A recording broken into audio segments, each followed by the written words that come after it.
جس کے اندر کوئی اسپرچولیٹی نہیں ہے، جس کے اندر کوئی روح نہیں ہے، جس کے اندر کوئی نور نہیں ہے۔ تو اللہ تعالیٰ نے جب انسانوں کو بنایا تو آدم علیہ السلام کی تخلیق سے پہلے بھی انسان موجود تھے، لیکن ان کے اندر روح نہیں تھی، وہ اکاؤنٹیبل انسان نہیں تھے۔ تو اسی طریقے سے ایک انہوں نے ایسا جسد دیکھا جس کے اندر روح نہیں تھی۔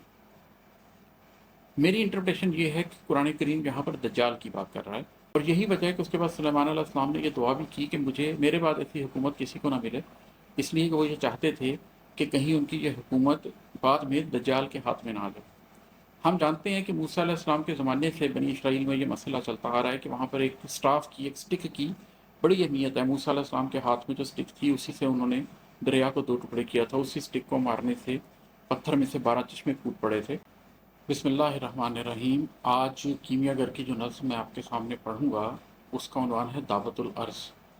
یہ کافی لمبی نظم ہے اور کافی مشکل نظم ہے۔ اس کا میں تھوڑا سا آپ کو بیک گراؤنڈ پہلے سمجھانے کی کوشش کرتا ہوں اور پھر اس نظم کو پڑھیں گے اور اس کے معنی سمجھنے کی کوشش کریں گے۔ ایک تو قرآن کریم میں سورۃ النمل کے اندر ذکر ہے دعوت العرض کا۔ وہاں پر یہ ذکر ہے کہ جب قیامت کا وقت قریب آئے گا تو ایک جانور زمین سے نکلے گا، دابا جانور کو یا بیس کو کہتے ہیں، ایک جانور زمین سے نکلے گا اور انسانوں سے کلام کرے گا۔ بہت سے لوگ ہسٹری میں اس کی بہت سی انٹرپریشنز دیتے رہے ہیں۔ کچھ لوگوں کا خیال ہے کہ اصلی جانور ہے جو زمین سے نکلے گا، کچھ لوگوں کا خیال ہے کہ یہ میٹافوریکل ہے اور کوئی اور چیز ہوگی جو انسانوں کے ساتھ کلام کرے گی، جو کہ انسان نہیں ہوگا، جانور نہیں ہوگا۔ اس کے علاوہ قرآن کریم کے اندر ہی ہمیں پتہ چلتا ہے کہ سورۃ السبا میں حضرت سلیمان علیہ السلام کی رحلت کا ذکر ہے کہ جب ان کی موت کا وقت آیا تو وہ ایک سٹک کے سہارے کھڑے ہوئے تھے، اور وہاں پر اس سٹک کو دعوت العرض نے کھا لیا، اور جب وہ سلیمان علیہ السلام گرے تو جا کے جنات کو پتہ چلا کہ سلیمان علیہ السلام نیچے گر گئے ہیں۔ وہاں پر اس کا ترجمہ دعوت العرض کا گھن کا کیڑا کیا گیا کہ دیمک کا کیڑا ان کی سٹک کو کھا گیا، اور اس کے سہارے وہ کھڑے ہوئے تھے تو وہ گر گئے، اور اس سے جنات کو پتہ چلا کہ وہ ابھی تک سمجھتے رہے تھے کہ حضرت سلیمان علیہ السلام زندہ تھے، اور ایسا نہیں تھا، وہ ان کی رحلت کے باوجود ان کے لیے کام کر رہے تھے۔ جو تیسرا حوالہ سمجھنا بڑا ضروری ہے وہ سورۃ الصاد میں سے ہے۔ سورۃ الصاد میں ہی حضرت سلیمان علیہ السلام کا ایک واقعہ ہے جس کے اندر یہ پتہ چلتا ہے کہ انہوں نے اپنے تخت کے اوپر ایک جسد کو دیکھا، اور اس کے بعد انہوں نے اللہ تعالیٰ سے یہ دعا کی کہ اللہ تو مجھے ایک ایسی سلطنت دے کہ جو میرے بعد کسی کو نصیب نہ ہو۔ اس میں بھی مختلف لوگوں نے مختلف انٹرپریشنز کی ہیں۔ کچھ لوگوں نے کہا ہے کہ انہوں نے اپنے بیٹے کو تخت پہ دیکھا تھا، اس طرح کی انٹرپریشن ہوئی ہیں، لیکن میری انٹرپریشن اس پہ یہ ہے کہ جسد بیسکلی کہتے ہیں جس کے اندر روح نہ ہو، اسی لیے ہم جسد خاکی بولتے ہیں جب کسی کی ڈیتھ ہو جاتی ہے تو اس کی باڈی کو۔ تو جسد بے روح کا جسم ہے، جس کے اندر کوئی اسپرچولیٹی نہیں ہے، جس کے اندر کوئی روح نہیں ہے، جس کے اندر کوئی نور نہیں ہے۔ تو اللہ تعالیٰ نے جب انسانوں کو بنایا تو آدم علیہ السلام کی تخلیق سے پہلے بھی انسان موجود تھے، لیکن ان کے اندر روح نہیں تھی، وہ اکاؤنٹیبل انسان نہیں تھے۔ تو اسی طریقے سے ایک انہوں نے ایسا جسد دیکھا جس کے اندر روح نہیں تھی۔ میری انٹرپریشن یہ ہے کہ قرآن کریم یہاں پر دجال کی بات کر رہا ہے، کیونکہ ایک حوالے سے ہمیں پتہ چلتا ہے کہ اللہ تعالیٰ فرماتے ہیں کہ اللہ کی 2 آنکھیں ہیں لیکن دجال کی 1 آنکھ ہے۔ اب اللہ کی 2 فزیکل آنکھیں تو نہیں ہیں، تو دجال کی بھی ایک فزیکل آنکھ نہیں ہے۔ یہ بات ہو رہی ہے کہ اللہ تو انٹرنل اور ایکسٹرنل دونوں آنکھوں سے دیکھتا ہے، لیکن دجال صرف ایکسٹرنل آنکھ سے دیکھے گا۔ اور یہی وجہ ہے کہ اس کے بعد سلیمان علیہ السلام نے یہ دعا بھی کی کہ میرے بعد ایسی حکومت کسی کو نہ ملے، اس لیے کہ وہ یہ چاہتے تھے کہ کہیں ان کی یہ حکومت بعد میں دجال کے ہاتھ میں نہ آ جائے۔ ہم جانتے ہیں کہ موسیٰ علیہ السلام کے زمانے سے بنی اسرائیل میں یہ مسئلہ چلتا آ رہا ہے کہ وہاں پر ایک سٹاف کی، ایک سٹک کی بڑی اہمیت ہے۔ موسیٰ علیہ السلام کے ہاتھ میں جو سٹک تھی اسی سے انہوں نے دریا کو 2 ٹکڑے کیا تھا، اسی سٹک کو مارنے سے پتھر میں سے 12 چشمے پھوٹ پڑے تھے۔ تو اس سٹاف کے اندر، اس سٹک کے اندر، اس لاٹھی کے اندر، اس عصا کے اندر ایک خاص صلاحیت پائی جاتی تھی، اور وہی عصا بنی اسرائیل میں انبیاء کے ہاتھوں چل رہا تھا، اور وہ حضرت سلیمان علیہ السلام کے پاس بھی آیا، اور وہی عصا تھا جس کی وجہ سے حضرت سلیمان علیہ السلام کو قوت حاصل تھی کہ وہ جانوروں کے اوپر بھی کنٹرول رکھتے تھے، جنات کے اوپر بھی کنٹرول رکھتے تھے۔ اور دجال کی پوری طور پر یہ خواہش تھی کہ اس عصا کو ہی آخر میں اپنے کام پر لایا جائے۔ یہی سلیمان علیہ السلام نے جاگتی آنکھوں سے اپنے خواب میں دیکھا کہ ان کے تخت کے اوپر دجال بیٹھ گیا، اور ان کو یہ خوف ہوا کہ کہیں یہ حکومت اس کے پاس نہ چلی جائے، تو انہوں نے اللہ تعالیٰ سے یہ دعا کی جو کہ اللہ تعالیٰ نے قبول کر لی، اور اسی وجہ سے دجال آئے گا تو صحیح، لیکن وہ پوری دنیا پہ اس طریقے سے حکومت نہیں کر سکے گا جس طریقے سے حضرت سلیمان علیہ السلام کی حکومت تھی۔ آج کے زمانے میں جو آخر زمان کا زمانہ ہے، ہم بڑی آسانی سے اس بات کو سمجھ سکتے ہیں کہ یہودی جس طریقے سے گریٹر اسرائیل کی بات کر رہے ہیں، اور دریائے فرات سے لے کر دریائے نیل تک وہ اپنا حضرت سلیمان علیہ السلام کی کنگڈم واپس بنانا چاہتے ہیں،